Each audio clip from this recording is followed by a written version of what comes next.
नमस्कार, मैं रीना सुपम एक बार फिर आपके सामने प्रस्तुत हूँ। पटना विश्वविद्यालय से जुड़ी कुछ यादें, कुछ बातें लेकर। ये घटनाएं और यादें दरअसल संगीत इतिहासकार तथा सरोद वादक प्रोफेसर CL दास की हैं, जिन्होंने अपनी किताब समय से परे स्वर छंदों की यात्रा में इसे शब्दों में वर्णित किया है। तो प्रस्तुत है इस किताब के उस अध्याय में वर्णित पटना विश्वविद्यालय की कुछ बातें, कुछ यादें और प्रोफेसर CL दास के कुछ संस्मरण। चैप्टर का शीर्षक है पटना विश्वविद्यालय में पंडित ओमकार नाथ ठाकुर। पटना विश्वविद्यालय वही जगह है जहां पटना ने कभी पंडित ओमकार नाथ ठाकुर से वंदे मातरम का गायन सुना था।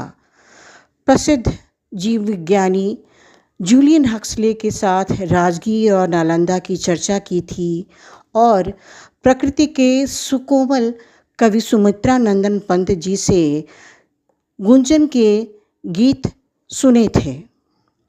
पटना विश्वविद्यालय की आबो हवा में पटना की ऐसी कई सुनहरी यादें रची बसी हुई हैं। इसके जिम्नेजियम हॉल में शहर ने कभी कालजयी कलाकार पंडित ओमकार नाथ ठाकुर को सुना था। इसी हॉल में शहर ने प्रतिष्ठित छायावादी कवि सुमित्रा नंदन पंत से उनके काव्य संग्रह गुंजन की रचनाएं भी सुनी थी और इसी के व्हीलर सेनेट हॉल में प्रसिद्ध प्राणी शास्त्री तथा यूनेस्को के तत्कालीन डायरेक्टर जनरल जूलियन हक्सले को राजगीर और नालंदा के धरोहरों की चर्चा करते हुए सुना था। ये सारे क्षण सन 1950 के दशक के हैं। पंडित जी यहाँ किसी संगीत समारोह में नहीं आए थे, बल्कि विश्वविद्यालय ने विद्यार्थियों को उनके हाथों पुरस्कार देने के लिए आमंत्रित किया था। सन 1952 के अप्रैल महीने की एक शाम, जब मैं पटना विश्वविद्यालय के जैक्सन हॉस्टल के मेस में खाना खाने जा रहा था, अचानक रास्ते में जिम्नेजियम हॉल के बाहर खड़ी भीड़ पर मेरी नज़र गई। करीब जाकर देखा, हॉल खचाखच भरा था। मैंने अंदर झांका तो दूर से ही मंच पर पंडित ओमकार नाथ ठाकुर दिख गए। मंच संचालन विश्वविद्यालय के ही एक अध्यापक हरिहर उपाध्याय जी कर रहे थे। उन्होंने पंडित जी को भाषण देने के लिए आमंत्रित किया। पंडित जी लगभग 1 घंटे तक भारतीय संगीत की उपज और इसके महत्व की चर्चा करते रहे थे। भाषा का ऐसा सौंदर्य कि लगा जैसे किसी संस्कृत के विद्वान को सुन रहा हूँ।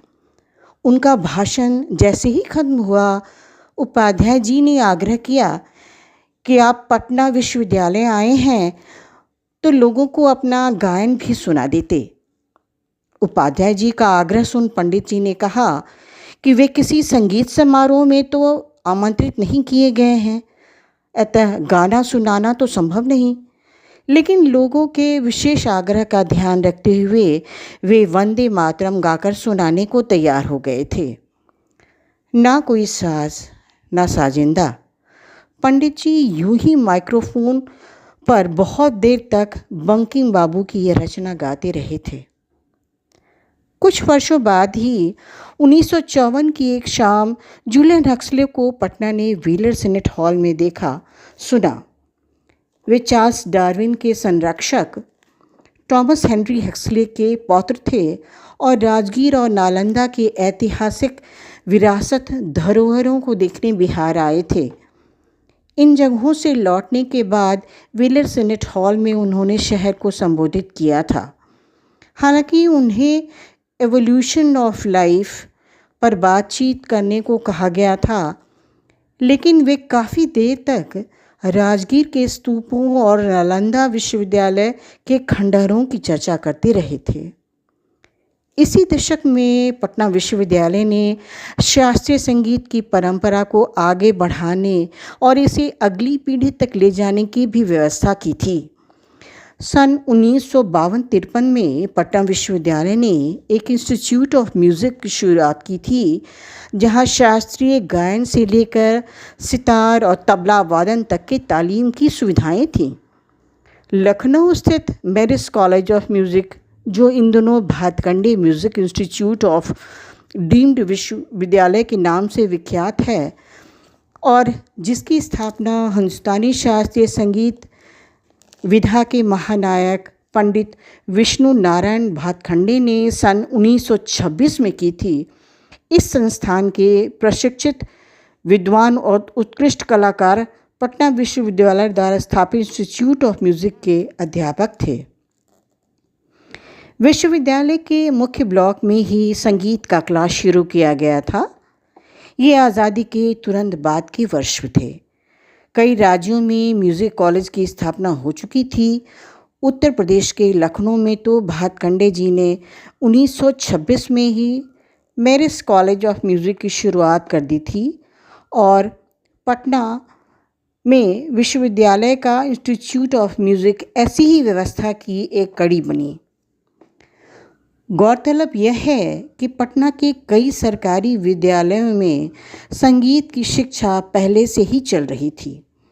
शहर के गांधी मैदान के पास एक सरकारी विद्यालय बांकीपुर गर्ल्स हाई स्कूल में संगीत की शिक्षा के लिए शिक्षक थे अखौरी नगेंद्र प्रसाद उर्फ नंदन जी। ये पंडित ओमकार नाथ ठाकुर के शिष्य थे। पटना